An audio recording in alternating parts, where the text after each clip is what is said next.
भारत के 3 पड़ोसी देशों श्रीलंका, बांग्लादेश और नेपाल में कॉलेज के छात्रों और युवाओं के आंदोलन के कारण सत्ता बदल गई।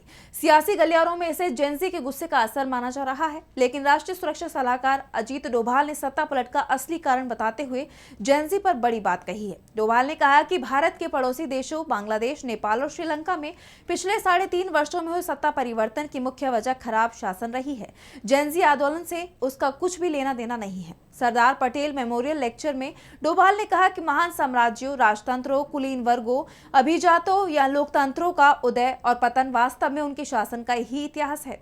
बांग्लादेश, श्रीलंका, नेपाल और अन्य जगहों पर गैर संवैधानिक तरीकों से हुए सत्ता परिवर्तन के हालिया मामले वास्तव में खराब शासन के मामले थे। बता दें कि बांग्लादेश में शेख हसीना को तख्तापलट के बाद देश छोड़कर भारत में शरण लेनी पड़ी थी। वहीं नेपाल और श्रीलंका में नेतृत्व बदल गया और नई सरकारों का गठन हुआ। इसके बाद देश में भी मोदी सरकार को जेनजी के गुस्से की याद दिलाकर आगाह किया जाता रहा है, लेकिन अजीत डोभाल इसे असरकारी नहीं मानते हैं। वहीं चीन पर भी अजीत डोभाल ने कहा है कि चीन महत्वपूर्ण है, हमारी सीमाओं पर कुछ विवादित क्षेत्र हैं, हमें उनकी कुछ रक्षा गतिविधियों को लेकर चिंता है, लेकिन उनके साथ व्यापार जैसे अन्य क्षेत्र भी हैं। जहां तक संभव है हम सहयोग करने का प्रयास कर रहे हैं।